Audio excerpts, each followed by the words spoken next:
तो last class में हम लोगों ने कंडीशनल प्रोबेबिलिटी का शुरू का बस पढ़ा था कि मतलब क्या होता है, डेफिनेशन क्या होता है, ये सब देखा था। और बेसिक प्रोबेबिलिटी जो परम्यूटेशन कॉम्बिनेशन यूज करके सवाल बनाते हैं, एडिशन थ्योरम, ये सब हम लोग देख ली थे। अब हम लोग आगे कंटिन्यू कर रहे हैं सवालों के साथ आज। Assume that each born child is equally likely, मतलब बॉय होने के भी चांसेस और गर्ल होने के चांसेस क्या हैं, बराबर हैं। If family has two children, family के पास कितने चिल्ड्रन, टू चिल्ड्रन, तो क्या हो सकता है, boy boy, boy girl, girl boy, girl girl. ये क्या हो गया, sample space. What is the conditional probability, conditional probability बताना है डेट बोथ आर गर्ल्स। तो बोथ आर गर्ल्स को ये मान लेते हैं, बोथ आर गर्ल्स मतलब क्या, जी जी, है ना। पहला part, P of A by B, उस समय B क्या दिया हुआ है, youngest is girl. Youngest is girl किस पे देखो, कितने केसेस में यंगेस्ट इज गर्ल है, दो केसेस में। तो B का जो सेट रहेगा, जो हो चुका है पहले केस में, जो हो चुका है वो क्या रहेगा, GB और GG, ठीक है। तो हमारा नीचे सैंपल स्पेस में जो हो चुका है वो लेते, तो 2 और फेवरेबल क्या है 1, कोई इशू। अब सेकंड, एटलीस्ट 1 इज गर्ल, तो उस समय बी क्या रहेगा, एटलीस्ट 1 इज गर्ल मतलब 3 केसेस रहेंगे, BG, GB और GG। तो हमारा क्या हो जाएगा, इसमें से ही चुनना है दो गर्ल वाला केस, कितना केस में, एक में, तो क्या हो जाएगा आंसर 1/3। तो याद रखिए जो चीज हो चुकी है वो नया सैंपल स्पेस बन जाता है और उसमें से हम लोग करते हैं। कोई इशू किसी को, सिंपल सी बात है, मतलब ऐसे बोलने चलने की बात ही है ये तो, और क्या। Consider the experiment of a tossing a coin. If coin shows head, toss it again, if it shows tail, then throw a dice. तो सैंपल स्पेस लिख लेते हैं। तो हेड आएगा तो दोबारा कॉइन टॉस करना है, तो हेड हेड हो सकता है, हेड टेल हो सकता है। फिर अगर टेल आएगा तो डाइस फेंकना है, T1, T2, T3, T4, T5, T6। Find the conditional probability, conditional probability बताना है that dice shows a number greater than 4 given that at least 1 tail. तो जो चीज हो चुकी है उसको बी बोल देते हैं। एटलीस्ट 1 टेल वाला क्या किस्सा है, HT, T1, T2, T3, T4, T5, T6। ये चीज हो चुकी है ऑलरेडी। अब उसमें से मेरे को चाहिए क्या, number greater then, number greater then क्या 4, तो क्या लिखोगे T5, T6, मसल में। अब हमको क्या करना है, P of A by B निकालना है, बात समझ में। तो हम क्या करेंगे, P of A intersection B ऊपर, ऑफ P और B B नीचे, ठीक। तो P of B, P of B क्या लिखोगे, देखिए ये क्या होगा, हेड आने की प्रोबेबिलिटी, टेल आने की probability, plus 1/2 into 1/6, plus 1/2 into 1/6, 1/2 into 1/6, कितने बार हो गए, 1/2 इंटू 1/6 कितना है, 1 2 3 4 5 और 6 बार। क्लैरिटी है सबको। टेल आने की प्रोबेबिलिटी 1/2 और फिर उसके बाद डाइस फेंक रहे तो 1 आने की प्रोबेबिलिटी 1/6, है ना। इसको ऐसे हम क्यों नहीं लिखे कि 2 बाई, ये क्यों नहीं लिखे, क्योंकि इक्वली लाइकली इवेंट नहीं है ये। हर का T1 आने का चांसेस अलग है और HT आने का चांस अलग होता है। और ऊपर T5, T6, T5 आने के क्या चांस होते हैं, 1/2 इंटू 1/6 प्लस 1/2 इंटू 1/6। चलिए इसे सॉल्व करना है, यहां कर देता हूं बच्चों साइड में ना, P, ये कितना हुआ बच्चों, 2 इंटू 1/2 इंटू 1/6, क्लियर। ये कितना हुआ बच्चों, 1/4 प्लस 6 इंटू 1/2 इंटू 1/6, 6 बार था वो। तो ये और ये क्या हो गया, कैंसिल, ये और ये क्या हो गया, कैंसिल। तो 1/9 और नीचे क्या है 1/3, 3/4, तो कितना होगा 4/18, दैट इज 2/9। क्लियर सबको, पक्का। कंडीशनल प्रोबेबिलिटी का खेल समझ में आया सबको। अगला नंबर, यस, बच्चों हम लोग प्रैक्टिस में ही इतने क्वेश्चन कर ले रहे हैं कि मेंस में ऐसी टाइप के क्वेश्चन आते हैं। तो अच्छा आपको बढ़िया एक एग्जांपल मिल जाएगा, बढ़िया एक प्लेटफॉर्म तैयार हो जाएगा, बुक में वैसा लिखा रहेगा। ठीक है, देखिए कैसा। A box contain 10 mangoes, 4 rotten. 10 mangoes है, कितने रॉटन है? 4 रॉटन। ठीक है, 2 मैंगोज आर टेकन टुगेदर, तो एन ऑफ एस क्या हो जाएगा? 10C2। If one of them has found to be good, मतलब ये चीज हो चुकी है तो उसको एन ऑफ बी बोल देते हैं। तो एक गुड हो चुका है, then the probability that other is also good. तो यार दो केसेस हो सकते हैं, या तो दोनों के दोनों गुड हो। तो गुड मैंगोस कितने हैं? 6 गुड मैंगोस है। तो पूरे के पूरे मैंगो किससे सिलेक्ट हो? गुड से, दोनों मैंगो। या एक गुड सिलेक्ट हो और एक रॉटन सिलेक्ट हो। अब हमको बताना है कि अदर इज ऑल्सो गुड, मतलब दोनों गुड। दोनों गुड के लिए क्या लिखोगे? 6C2। ठीक, तो P of A by B, P of A by B क्या लिखते हैं बच्चों?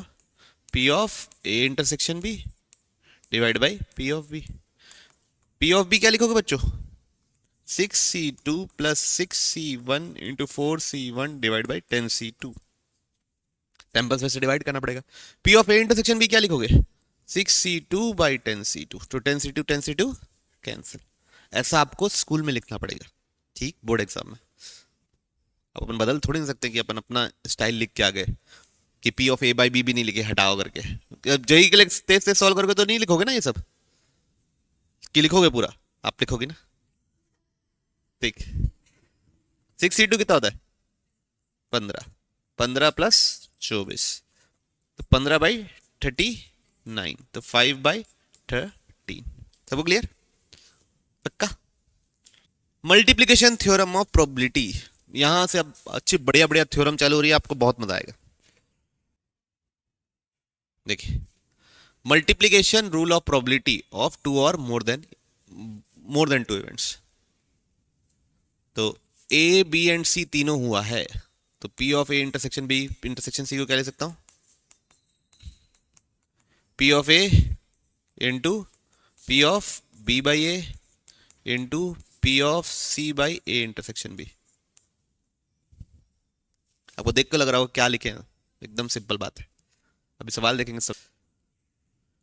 एन अर्न कंटेन्स, अर्न मतलब एक बाउल या बॉक्स, कुछ भी ऐसा। उसमें कितने ब्लैक बॉल हैं? 10 ब्लैक है, 5 वाइट है। 2 balls are drawn from the urn one by one after without replacement, मतलब एक के बाद एक निकाल रहे हैं without replacement. What is the probability that first is black and second is blue? तो probability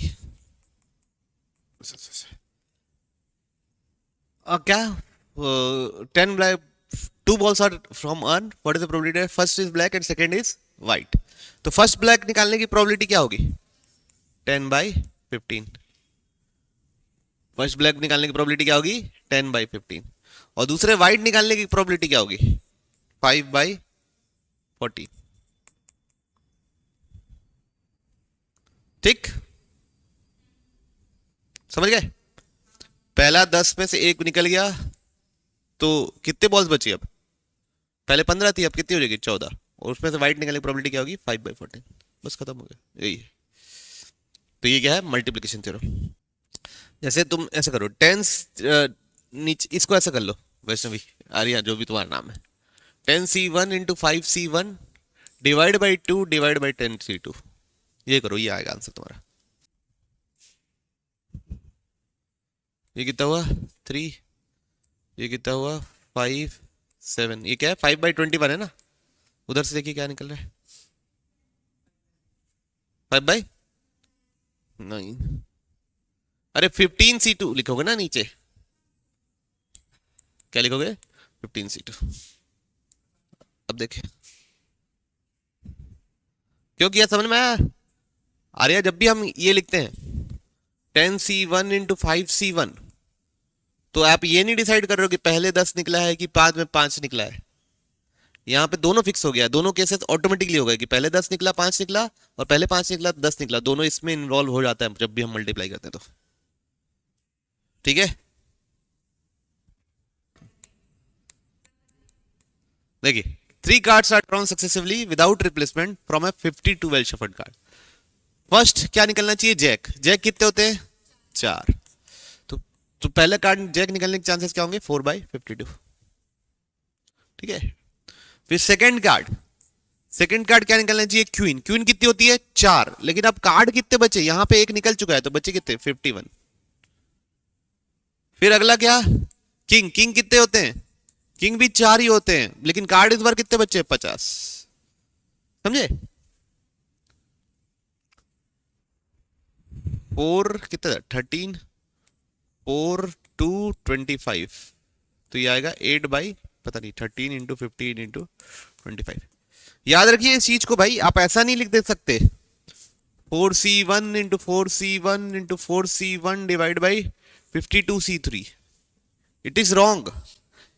आप ऐसा लिख दिए तो यहां पे ऑर्डर ऑलरेडी इन्वॉल्व हो गया है कि मतलब पहले कभी किंग निकला, फिर क्वीन निकला, फिर किंग, मतलब queen king jack, jack queen king king, इसमें कोई अंतर ही नहीं पहचान पाओगे आप।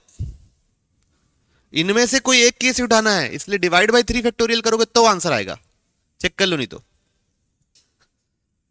देखिए, one of the 10 keys available opens the door if we try की वन आफ्टर देना, मतलब पहली चाबी ट्राई किए, फिर दूसरी किए, फिर तीसरी किए, तो ये मल्टीप्लीकेशन का सवाल बनेगा। Find the following. पहला,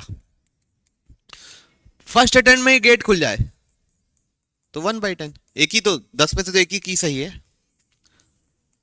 सेकेंड अटेम्प्ट में गेट खुल जाए, सेकेंड क्या है? सेकेंड अटेम्प्ट में खुल जाए, मतलब पहले में नहीं खुले, पहले में नहीं खुलने के चांस क्या होंगे? 9/10। अब एक चाबी यूज कर ली ना, उसको दोबारा थोड़ी नहीं डालूंगा मैं, दिमाग तो है ना।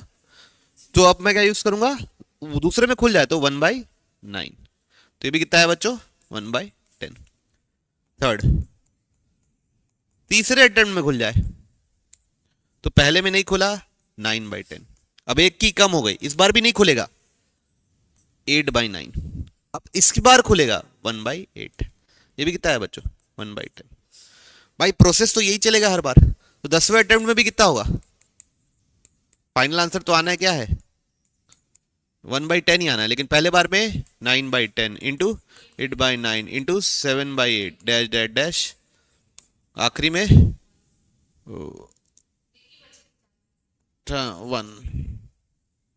जो भी है ऐसा ना, तो आंसर कितना आएगा?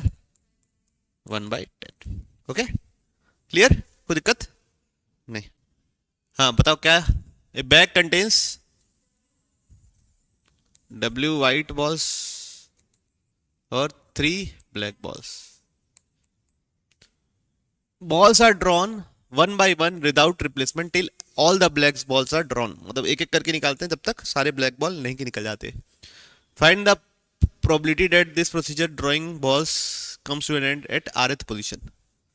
rth पोजीशन तक चले ये चीजें, है ना।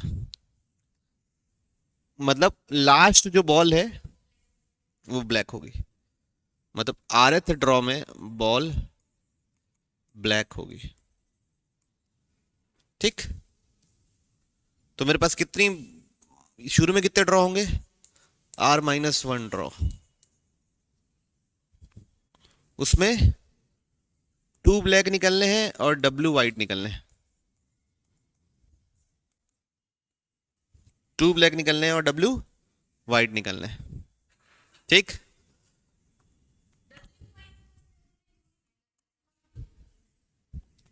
हाँ 2 ब्लैक निकलने हैं तो W माइनस बाकी सब जगह R-1 टोटल ड्रॉ है, उसमें से 2 ड्रॉ में ब्लैक निकल गया तो बचे हुए, तो W कितने बार निकलने? R-3 W निकलने, समझे? R-3 क्या निकलने? W। ठीक, ओके। अब ये अरेंज कितने तरीके से हो सकता है? 2 ब्लैक और R-3 W, तो R-3 plus 2 factorial divide by 2 factorial R-3 factorial, इतने किस्म का अरेंजमेंट हो सकता है। किसका? 2 W, 2 मतलब R-3 W और 2 ब्लैक का। ओके, इनटू किसी भी एक केस का प्रोबेबिलिटी। तो पहले ब्लैक निकल गया, फिर ब्लैक निकल गया और बाकी सब जगह डब्ल्यू निकला।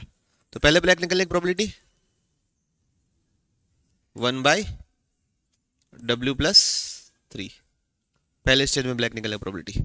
दूसरे स्टेज में ब्लैक निकलने की प्रोबेबिलिटी 1/W+2, और बाकी सब में क्या निकलने की प्रोबेबिलिटी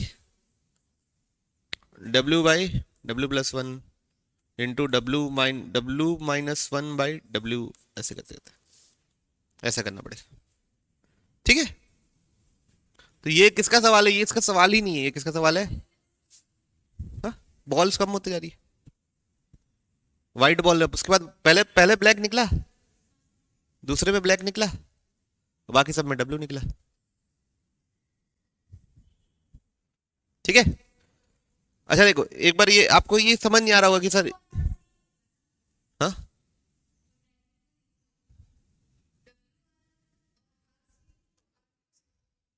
तो आर आर तो कहाँ लिखे हैं ब्रैकेट में? आर कहाँ लिखे हैं? डब्ल्यू और आर सेम होगा। R-3 बार व्हाइट बॉल निकलनी है, तरीके नहीं है। R-3 बार व्हाइट बॉल निकलनी है और 2 बार ब्लैक बॉल निकलनी है। देखो फिर से समझ लो, आरथ ड्रॉ में लास्ट ब्लैक बॉल निकलेगी। ठीक है, आरथ ड्रॉ में लास्ट ब्लैक बॉल निकलेगी। सबको क्लियर है बात? मतलब इसके पहले 2 ब्लैक बॉल निकलेगी और इससे पहले R-1 तरीके थे, तो 2 ब्लैक निकल गई और R-3 व्हाइट बॉल्स निकलेगी। ठीक, अब एक बार को आप लोग पहले देखो, आपको अभी बेहतर समझ में आएगा कि मान लो पहले ब्लैक निकली, फिर दूसरे में ब्लैक निकली और बाद बार सब बार R-3 बार क्या निकली? व्हाइट बॉल्स निकली। ठीक, इसकी प्रोबेबिलिटी लिख रहा हूं इस केस की। केस नंबर 1 ऐसी होगा ना, पहले ब्लैक बॉल निकलने की प्रोबेबिलिटी बोलो 1/W+3। किसको किसको समझ नहीं आया? तुमको नहीं समझ में आया?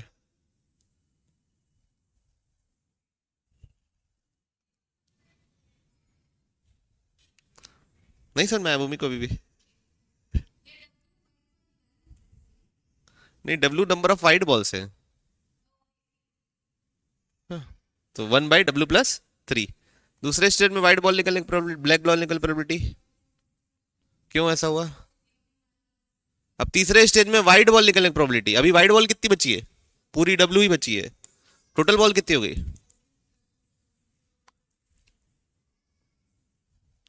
अब कितनी व्हाइट बॉल बची? डब्ल्यू बॉल्स कम होते जा रही ना, पहले total balls W+3 total balls है ना। W व्हाइट बॉल है और 3 ब्लैक बॉल है, तो W-1/W ऐसे करके लिख दिए। ठीक है, अगला क्या लिखोगे? W-2/W-1 ऐसे लिखोगे। समझ में आए? चलो एक केस नंबर 2, B1 निकला, W निकला, W1 निकला, B2 निकला और ऐसे करके अरेंज किए। ऐसा भी अरेंजमेंट हो सकता है। तो B1 निकलने के क्या चांस होंगे? ये निकलने क्या होंगे? ये निकलने क्या होंगे? ये निकलने क्या होंगे?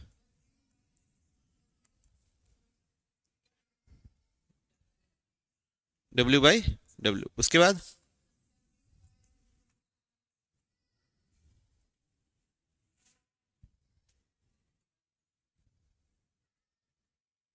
है ना, अभी भी सब चीज कट कुटा रही, सब चीज कुट कटा रही है।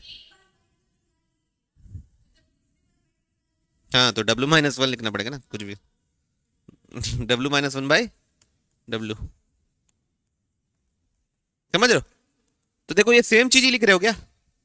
1/W+3, 1/W3, W/W+2, W/W+2, 1/W+1, 1/W+1। इसके बाद तो पूरा सेम आने वाला है। ठीक है, अब कहीं मैं ऐसा किया W1, B1, W2, B2, W3 ऐसे भी लिखूंगा और उसकी प्रोबेबिलिटी लिखूंगा तो सेम ही लिखाएगा। समझे? तो इसलिए मैं शुरू में उसको क्या मल्टीप्लाई कर दिया, ये कितने तरीके से अरेंज हो सकते हैं वो मल्टीप्लाई कर दिया। इंटू एक की प्रोबेबिलिटी। समझ में आई ना? पूछो क्या पढ़ेंगे? Independent event. तो दो इवेंट या तीन इवेंट को इंडिपेंडेंट तब बोलते हैं जब एक का ऑकरेंस से दूसरे को कोई फर्क नहीं पड़ता है। Two events are said to be independent if occurrence of one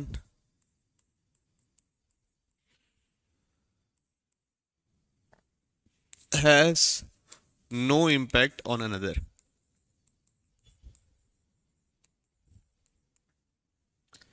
जैसे आप कॉइन टॉस कर रहे हो 3 बार,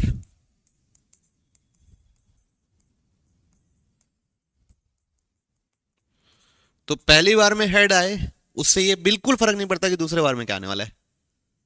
समझ रहे बात को? दूसरे बार में हेड आए उससे ये फर्क नहीं पड़ता कि तीसरे बार में क्या आने वाला है। तो हर ट्रायल क्या है? इंडिपेंडेंट। समझ गए बात? अब दो इवेंट को इंडिपेंडेंट कब पहचाना जाता है? कि P of A intersection B जब P of A into P of B के बराबर हो। अगर ऐसा होगा तभी हम बोलेंगे इंडिपेंडेंट है, वरना नहीं बोलेंगे। ठीक है? P of A intersection B किसके बराबर होगा? P of A into P of B। अगर तीन लोग इंडिपेंडेंट है तो P of A into P of B into P of C। ठीक? तो ऐसी जनरल टर्म है। कुछ नियम, कुछ कानून, प्रॉपर्टीज। तो बच्चों यहां पे मैं अभी बताया कि P of A intersection B कितना किसके बराबर होता है? P of A into P of B। तो यूनियन का फॉर्मूला ये बन जाएगा। लिख लीजिए पहला पॉइंट। देख लेते हैं आवाज आवाज अच्छे से आ रही कि नहीं। Hello, very good sound. Storage is checked. फिर से चेक कर लेते हैं, भूमि ने बोला तो।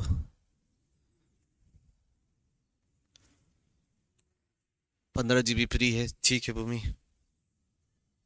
ठीक, कोई इशू किसी को? पहला समझ में आया?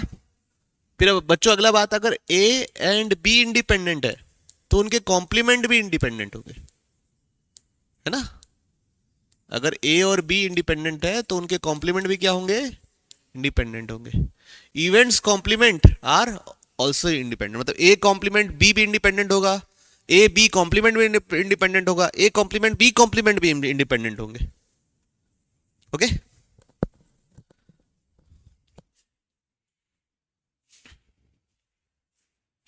ये इसका प्रूफ है।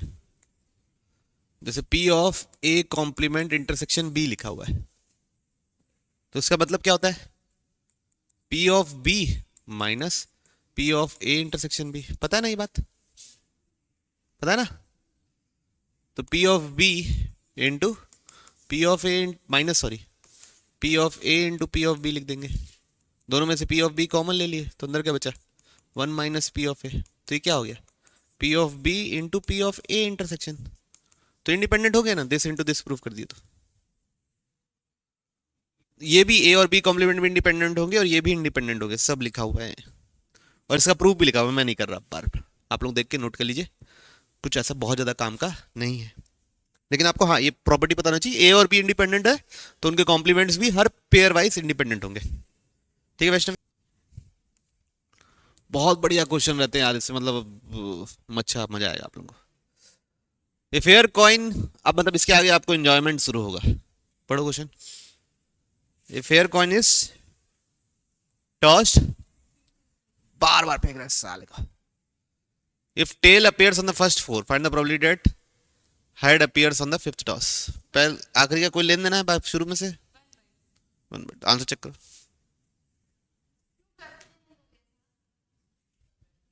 ठीक है? तो ये इंडिपेंडेंट इवेंट को समझाने के लिए है ना? A fair coin tossed repeatedly, बार बार फेंक रहे हैं।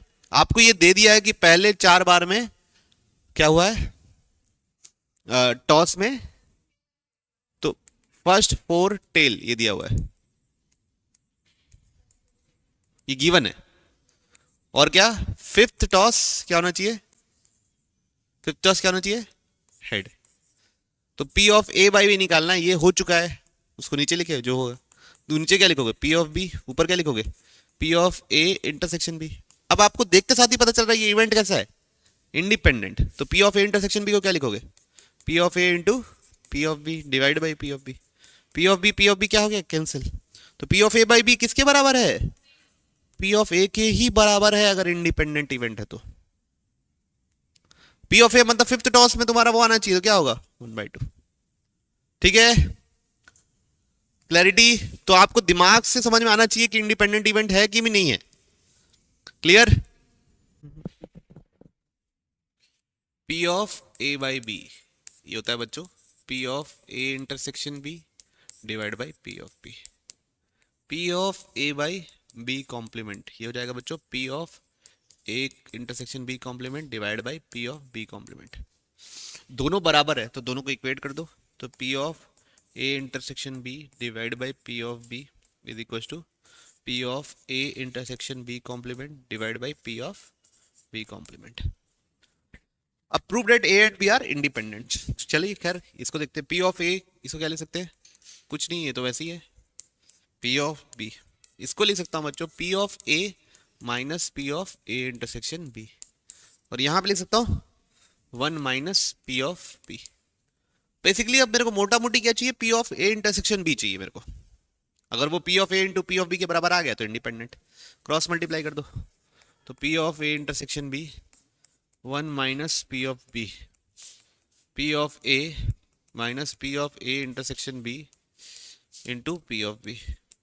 ये अंदर मल्टीप्लाई करेंगे तो क्या आएगा, P of A intersection B minus P of B into P of A intersection B, P of B A into P of B minus P of A intersection B into P of B. ये दोनों क्या हो गया, cancel. तो क्या मिला बचा, P of A intersection B किसके बराबर बचा, P of A into P of B. Hence क्या हो गया बच्चा, लो बढ़ाओ गाड़ी आगे। मम्मी ये सब अंदरूनी कॉमेडी से देखिए। It die is marked, red में क्या क्या मार्क किए बच्चों, 1 2 3, ग्रीन में मार्क किए बच्चों 4 5 6। इफ लेट ए एक ऐसा इवेंट है जब इवन नंबर मिलता है, तो इवन नंबर क्या है 2 4 6। बी एक ऐसा इवेंट है जब आपको रेड मिलता है, तो मतलब 1 2 3। क्या ए और बी इंडिपेंडेंट है, तो ए इंटरसेक्शन बी भी निकाल लेते हैं। देखिए ए इंटरसेक्शन बी क्या है, दोनों में कॉमन क्या है 2। तो P of A even number कितने हैं 3, टोटल नंबर कितने हैं 6, तो कितना हो गया ये 1/2। P of B red number कितने हैं 3, टोटल नंबर कितने हैं 6, तो कितना हुआ 1/2। P of A intersection B total number कितना है 1 2 है सिर्फ, और टोटल ये कितना है सैंपल स्पेस 6 1/6। तो क्या P of A intersection B P of A into P of B के बराबर आया, मेरे ख्याल से तो नहीं आया। 1/2 into 1/2 is not equal to 1/6, इसलिए नॉट इंडिपेंडेंट। समझ में आया सबको। 3 पर्सन्स, तो पर्सन ए की सॉल्व करने की प्रोबेबिलिटी है 1/3, पर्सन बी के सॉल्व करने की प्रोबेबिलिटी है 1/4, और पर्सन सी के सॉल्व करने की प्रोबेबिलिटी है 1/5। इंडिपेंडेंटली सॉल्व करते हैं, मतलब एक के सॉल्व करने नहीं करने से कोई दिक्कत नहीं होती। Then the probability that none can solve, तो कोई भी सॉल्व नहीं कर पा रहा है, मतलब तीनों का इंटरसेक्शन कितना होगा, पहला आदमी नहीं सॉल्व कर पाया 2/3, दूसरा नहीं कर पाया 3/4, तीसरा भी नहीं कर पाया 4/5। कैंसिल कैंसिल, तो कितना है प्रोबेबिलिटी 2/, तीनों ही सॉल्व नहीं कर पा रहे हैं। तो पहला भी नहीं कर पाया, दूसरा भी नहीं कर पाया, तीसरा भी नहीं कर पाया, तीनों क्या करना पड़ेगा, तीनों भाई टारगेट को हिट करते हैं। पहला आदमी कितने से करता है 1/2, दूसरा आदमी कितने से करता है 1/3, तीसरा आदमी कितने से करता है 1/4। Probability that one and only one of them hit the target, मतलब सिर्फ एक ही आदमी हिट करना चाहिए। तो क्या करोगे, पहला हिट किया बाकी दोनों हिट नहीं किए, प्लस पहला भी हिट नहीं किया, दूसरा हिट किया और तीसरा हिट नहीं किया, पहला हिट नहीं किया, दूसरा हिट नहीं किया और तीसरा हिट कर दिया, ऐसा। इन सबको क्या करना पड़ेगा, ऐड। है ना, A B complement C complement, A complement B C complement, A B A complement B complement C, सबको ऐड कर दीजिए। चलिए, तो क्या लाया आया 1/4, दूसरा क्या आया 1/8, तीसरा क्या आया 1/12। आंसर क्या होता है बच्चों? 24, 6 + 3 + 2, 11/24। उम्मीद कर रहा हूं कि आप लोगों को थोड़ा थोड़ा समझ में। ऑड्स अगेंस्ट दिया हुआ है बच्चों, ऑड्स अगेंस्ट 5/2, मतलब नहीं होने का 5 है, अनफेवरेबल 5 है और फेवरेबल 2 है। तो इस इवेंट के होने के चांसेस क्या होंगे? 2 बाई टोटल कितना? 2/7। क्लियर है? ऑड्स इन फेवर, एक और इवेंट है ऑड्स इन फेवर, उसके फेवर का दिया हुआ है कितना? 6/5, मतलब ये होने का वेज होता है और ये नहीं होने का वेज होता है। तो इस इवेंट के होने के चांसेस क्या होंगे? 6 बाई टोटल 11। अब दोनों कैसे इवेंट है? इंडिपेंडेंट इवेंट है। The probability that at least one of the events will occur, तो at least one of the event will occur, तो पी ऑफ ई लिख देते ना। तो 1 माइनस कोई भी नहीं हुआ, पहला नहीं होने के चांसेस क्या होंगे? 5/7। दूसरे नहीं होने के चांसेस क्या होंगे? 5/11। कैसे निकाल रहा है पता है ना? 1 माइनस करके, तो कितना आया?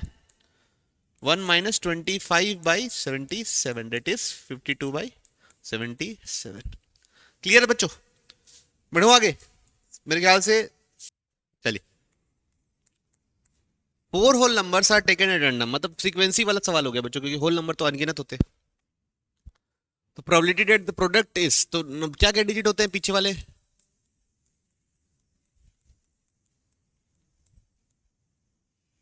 ये होते हैं लास्ट प्लेस के डिजिट, ठीक है। लास्ट प्लेस के डिजिट क्या होते हैं? किसी भी प्लेस, तो 11, 24, 57, तो लास्ट प्लेस के डिजिट ये होते हैं 1 2 3, ये डिसाइड करते हैं कि लास्ट प्लेस में क्या आएगा मल्टीप्लाई करने के बाद। तो बच्चों ये सोचिए, जीरो नहीं आ सकता। क्यों नहीं आ सकता? अगर जीरो आ गया तो लास्ट प्लेस पे जीरो ही आने वाला है। 5 नहीं आ सकता, 5 आ गया तो पीछे या तो 5 आएगा या तो जीरो आएगा, क्योंकि 1 3 5 और 1 3 7 और 9 चाहिए अपने को, ठीक। फिर क्या नहीं आ सकता? सारे इवन नंबर नहीं आ सकते। तो क्या नंबर आ सकते हैं? 1 3 7 और 9 ही आ सकते हैं। तो पहले बार में कोई ऐसा नंबर सुने जिसमें चाहे पीछे 1 आए, समझ रहे हो? तो कितना होगा? 4/10। दूसरे बार में भी ऐसा चुने कि इनमें से कोई एक आना चाहिए ना हमेशा, 1 3 7 9 से ही एक होना चाहिए, तो वो भी क्या होगा? 4/10। तीसरे बार भी क्या? 4/10। चौथे बार भी क्या? 4/10। तो टोटल कितना हुआ? 4/10 का पावर 4, मतलब 2/5 का पावर 4। क्लियर सबको? पक्का? If A and B are two independent events, the probability that both of them occurs is 1/8. Probability that neither of them occurs, भैया जो अगर इंडिपेंडेंट है तो दोनों को मल्टीप्लाई कर दो, और ए और बी इंडिपेंडेंट है तो उनके कॉम्प्लीमेंट भी इंडिपेंडेंट होते हैं, तो इसको क्या ले सकते हैं? 1 minus P of A into 1 minus P of B is equal to 3/8। तो कितना मिलेगा? 1 minus P of A minus P of B plus P of A into P of B is equal to 3/8। ये कितना है बच्चा? 1/8। तो 1 minus P of A minus P of B plus 1/8 is equal to 3/8। ये कितना होगा? 1 + 1/8,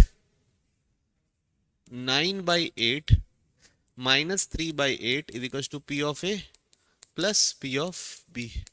कितना हो गया ये? 6/8 is equal to P of A plus P of B. तो यहाँ से पी ऑफ बी कितना निकलेगा?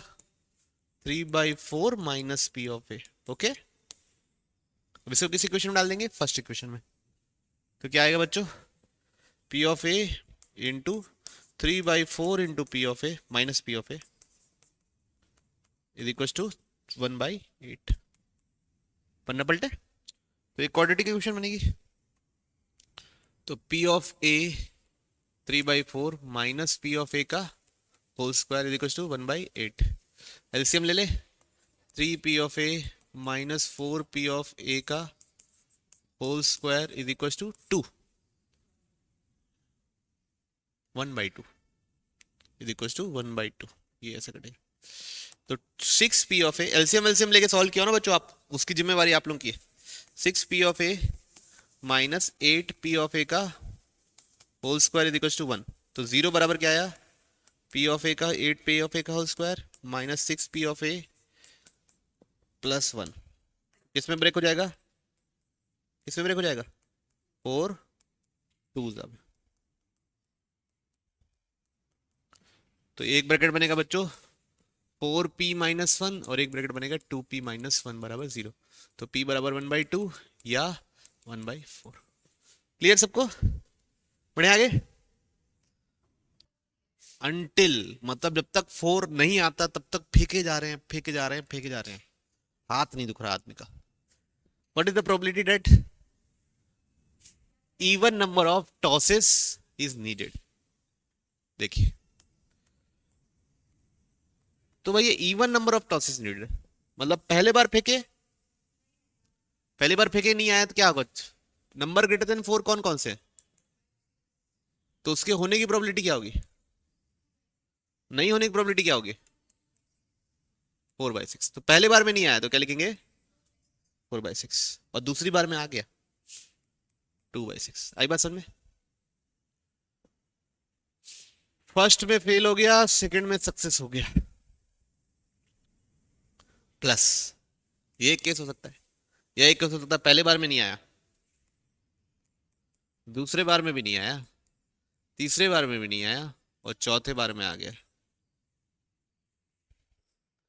यह एक हो सकता है कि पहले बार में नहीं आया, दूसरे बार में नहीं आया, तीसरे बार में नहीं आया, चौथे बार में नहीं आया, पांचवें बार में नहीं आया, छठे बार में आ गया। ऐसे करके तो चलते ही जाएगा ना गेम। इन सब का क्या चाहिए हमको, एडिशन। तो P ऑफ E ये कितना होगा बच्चों, 2/3 into 1/3 plus 2/3 into 2/3 into 2/3 into 1/3, 2/3 into 2/3 into 2/3 into 2/3 into 2/3 into 1/3 and so on. ठीक, कहां तक जाएगा बच्चों, इन्फिनिटी तक जाएगा। तो क्या है, जीपी है, ये क्या है, जीपी। फर्स्ट टर्म क्या है, 2/3 into 1/3 upon 1 minus common ratio क्या है, इन दोनों को डिवाइड कर दो। क्या है, डिवाइड करने से बचेगा क्या, सिर्फ 2/3 इंटू 2/3 निकाल लीजिए, 2/9 अपॉन 1 माइनस 4/9 कितना आ रहा देखिए, 2/5। क्लियर सबको, कब तक खेला जा रहा है गेम ये खूनी खेल, जब तक इवन नंबर नहीं आ जाता, इवन जब तक नंबर ग्रेटर देन 4 नहीं आ जाता।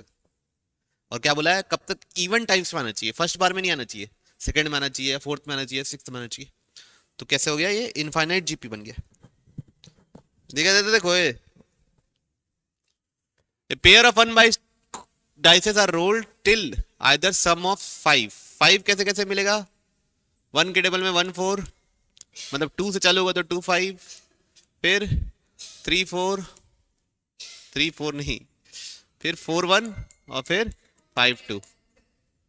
तो 5 कितने तरीके से मिलेगा, 5 तरीके से, टोटल 4 तरीके से, सॉरी।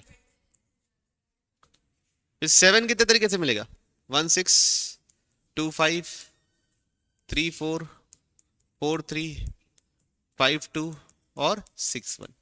कितने तरीके से मिला, 6 तरीके से। अब डाइस का खेल चलते जाता है जब तक क्या नहीं आता, या तो 5 नहीं आता या तो 7 नहीं आता। Find the probability that 5 comes before 7। तो ऐसा हो सकता है बच्चों पहली बार फेंके और 5 आ गया, तो उसका क्या होगा, 4/36 प्लस पहली बार फेंके ना तो 5 आया ना तो 7 आया। क्यों, 7 आने से भी गेम रुक जाता है और 7 पहले नहीं आना चाहिए। तो ये दोनों नहीं आए, ये दोनों मिलके कितने हैं, 10, तो बचे कितने, 26। तो क्या लिखोगे, 26/36। पहली बार में नहीं आया लेकिन दूसरे बार में 5 आ गया, पहले बार में नहीं आया 5 और दूसरे बार में आ गया 5। फिर एक केस क्या होगा, पहली बार में नहीं आया, दूसरे बार में भी नहीं आया, तीसरे बार में आ गया, ऐसे करके चलते जाएगा। तो क्या है, इनफाइनाइट तक चलते जाएगा। तो इनफाइनाइट जीपी है, तो उसका सम क्या होता है, ए अपॉन 1 माइनस आर ठीक है, तो 4/36 अपॉन 10/36, तो 36 कट गया, तो 4/10 दैट इज 2/5। ओके, क्लैरिटी है? टोटल प्रोबेबिलिटी थ्योरम बच्चों, अब उस फेज में आ गए हम लोग जहां पे हम लोग टोटल प्रोबेबिलिटी थ्योरम और बेस थ्योरम में पहुंच गए। वेरी वेरी इंपॉर्टेंट, और 60 से 70% क्वेश्चन इसी से आते हैं, है ना, वेरी इंपॉर्टेंट। ठीक, टोटल प्रोबेबिलिटी थ्योरम या बेस थ्योरम, पहले टोटल प्रोबेबिलिटी थ्योरम पढ़ेंगे, फिर बेस थ्योरम पढ़ेंगे। तो अभी क्या है, टोटल प्रोबेबिलिटी थ्योरम। खैर ये सब जो लिखा है वो तो लिखा है, ठीक, ये सब जो लिखा है वो लिखा है।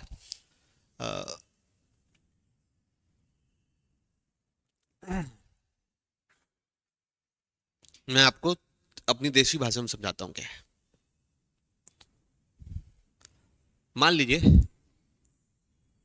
आप कोचिंग पढ़ने आ रहे हैं। कहाँ पढ़ने आ रहे हैं? कोचिंग पढ़ने।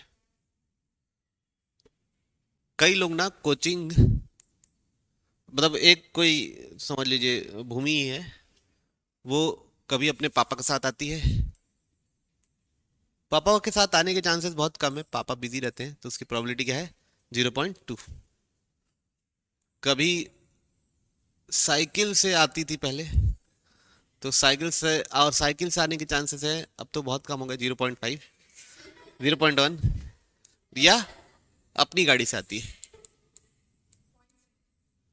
0.7। ठीक है, इस स्टेज की प्रोबेबिलिटी का भी सब मन होगा। ठीक, और अगर इस स्टेज की प्रोबेबिलिटी मेंशन नहीं है तो ऐसा भी हो सकता है तीनों इक्वी प्रोबेबल। क्या हो? इक्वी प्रोबेबल कि वन, इसकी भी 1/3, इसकी भी 1/3, इसकी भी 1/3। लेकिन अगर मेंशन रहता है, जनरली मेंशन रहेगा, और नहीं मेंशन रहेगा तो जैसे 3 बॉक्सेस है, तीनों में से कुछ निकाल रहे, तो बॉक्सेस को चुनने की प्रोबेबिलिटी बराबर होगी अगर कुछ मेंशन नहीं है तो। ठीक है, क्लियर सबको? अब ये आई और पापा के साथ आती है तो लेट आने के चांसेस हैं 0.9, है ना। प्रोबेबिलिटी क्या है लेट आने की? 0.9। साइकिल से आती है तो लेट आने की प्रोबेबिलिटी है 0. नहीं, लेट आने की प्रोबेबिलिटी पापा के साथ कम है, 0.1। साइकिल से आती है तो 0.5, और गाड़ी से आती है अगर तो 0.9। ठीक है, लेट आने की प्रोबेबिलिटी।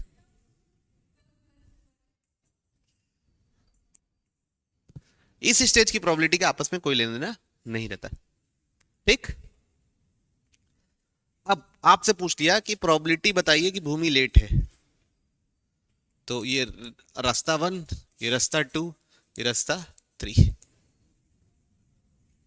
तो क्या क्या रहेगा, ये कैसे पहचानोगे? एक काम को करने के अलग अलग रास्ते रहेंगे, और आपको पूछेगा ये काम कैसे होगा, तो अलग अलग रास्ते से हो सकता है। तो पहला क्या, प्रोबेबिलिटी ऑफ रास्ता 1 इंटू लेट ड्यू टू रास्ता 1 प्लस प्रोबेबिलिटी ऑफ रास्ता 2 इंटू लेट ड्यू टू रास्ता 2, प्रोबेबिलिटी ऑफ रास्ता 3 इंटू लेट ड्यू टू रास्ता 3। तीनों रास्ते से जो लेट होने की प्रोबेबिलिटी है उन सबको ऐड कर देंगे। तो ये कहाँ 0.2 into 0.1 plus 0.1 into 0.5 plus 0.7 into 0.9। ठीक, कितना हुआ बताइए?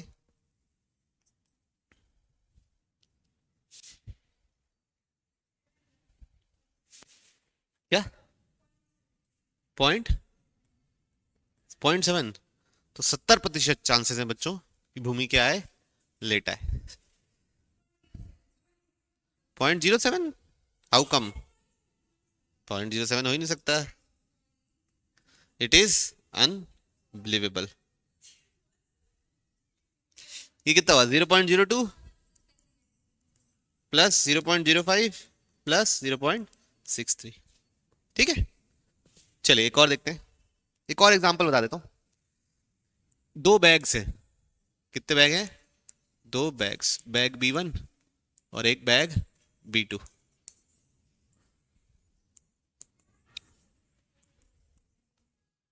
एक बैग B1 है और एक बैग B2 है, ठीक।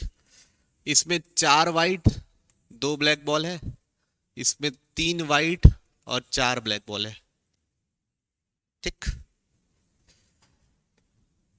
अब कोई भी एक बैग चुनते हो और उससे एक बॉल बॉल निकालते हो, कोई भी एक बैग चुनते हो और उससे एक बॉल निकालते हो, आपको बताना है वो बॉल ब्लैक होगी, ठीक है, ओके। तो बैग B1 से ब्लैक बॉल निकल सकती है और बैग B2 से ब्लैक बॉल निकल सकती है। तो पहले बैग B1 को चुनना पड़ेगा, तो उसको चुनने की प्रोबेबिलिटी क्या होगी? 1/2। फिर वहां से ब्लैक बॉल निकालना है तो क्या लिखोगे? 2/6 प्लस बैग B2 चुनने की प्रोबेबिलिटी, फिर वहां से ब्लैक बॉल निकालने की प्रोबेबिलिटी। तो ये क्या है? यही है बच्चों टोटल प्रोबेबिलिटी थ्योरम। भाषा अलग अलग लिखी हुई है, उससे कोई फर्क नहीं पड़ता। एक काम को करने के क्या होंगे? कई रास्ते होंगे।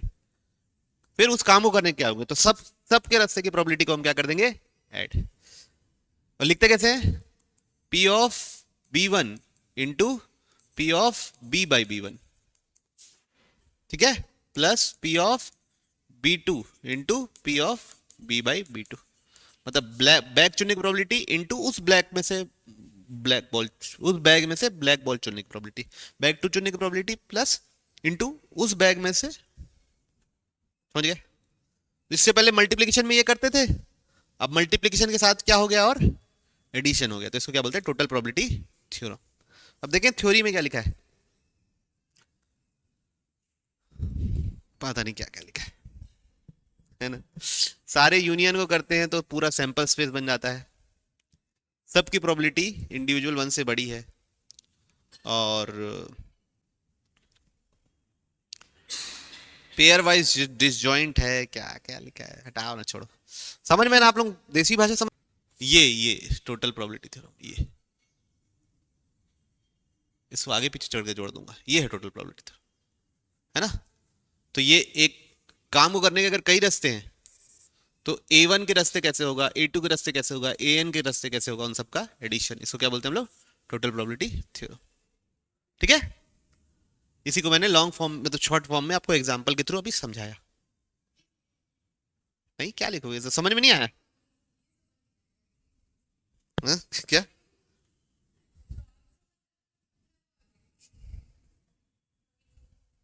तुमको नहीं समझ में आया भूमि अभी?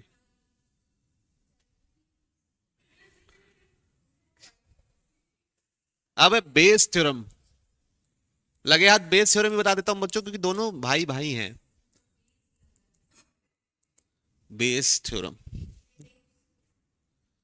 दोनों क्या है? भाई भाई। तो भाई भाई बेस थ्योरम क्या होगा? टोटल प्रोबेबिलिटी थ्योरम का इस्तेमाल होना है उसमें। अब एक सिनेरियो देख लेते हैं, एक क्या देख लेते हैं? सिनेरियो। एक MCQ पेपर देने आप लोग बैठे हो, क्या देखने बैठे हुए हो? MCQ paper. आप ना उस पेपर का, उस क्वेश्चन का जवाब आपको सॉल्व करना आता है, उस क्वेश्चन आया उसका जवाब सॉल्व करना आता है, उसकी प्रोबेबिलिटी है 0.6, ठीक। ये यहां पे क्या आता है? आपको पेपर का क्वेश्चन का जवाब आता है, फिर क्वेश्चन को कॉपी करते हो आप, आजू बाजू वाले दोस्तों से पूछते हो या इंटरनेट से कॉपी करते हो, तो उसका जो है चांसेस है 0.3, सिक्योरिटी इज वेरी टाइट, तो उसके चांसेस क्या है? 0.3। और आप गैस करते हो, जेई मेंस का पेपर है, किसका पेपर है? जेई मेंस का। आप गैस करते हो, उसकी प्रोबेबिलिटी है 0.1। याद रखना, इस लेवल की प्रोबेबिलिटी का सम्मान होता है, इधर का इससे कोई लेना नहीं है, ठीक है। कॉपी करते हो और आपका आंसर सही हो जाए, उसके चांसेस हैं 0.4, है ना। कॉपी करते हो और उस सही हो जाए, उसका आंसर क्या है? 0.1। बताइए, आपको आता है और उसके सही होने के चांस क्या होंगे? वन। आता है सही, आता है तो सही होगा ना, नहीं तो उसको आता है क्यों बोलोगे? आप लोग बोलते हो वो बात अलग है, लेकिन उसको आते हुए नहीं गिनते। ठीक है। आता है मतलब सही होगा। गैस कर रहे हो तो 1/4। बहुत कम नहीं, चार ऑप्शन में से एक सही चूज कर रहे हो तो 1/4। ठीक। अब अब अब आंसर सही हो गया है, ये आपको पता है। क्या दिया है? It is given that answer is correct. आपको बताना है find the probability, find the probability that student knows the answer.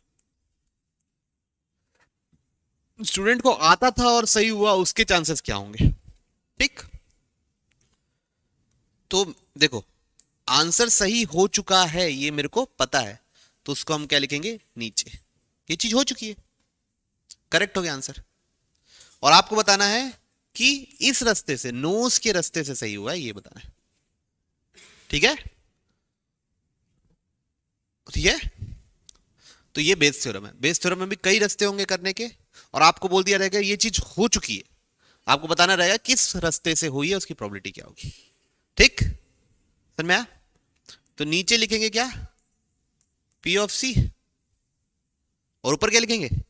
P of के इंटरसेक्शन सी। आई बात समझ में? नीचे लिखोगे पी ऑफ सी, ऊपर लिखोगे आता हुआ और सही। देखिए,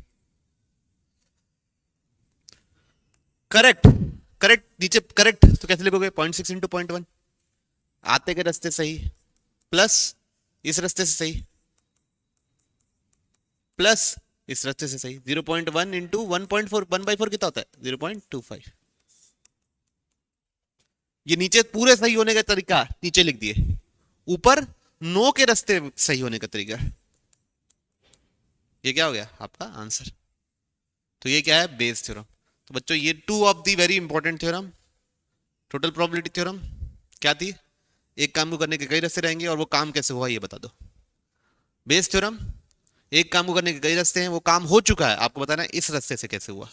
तो हो चुका है को नीचे रखोगे, और जिस रास्ते का बोला उसका कंट्रीब्यूशन ऊपर रखोगे, बस खत्म। समझ में आया? सवालात करें, जवाब देखें।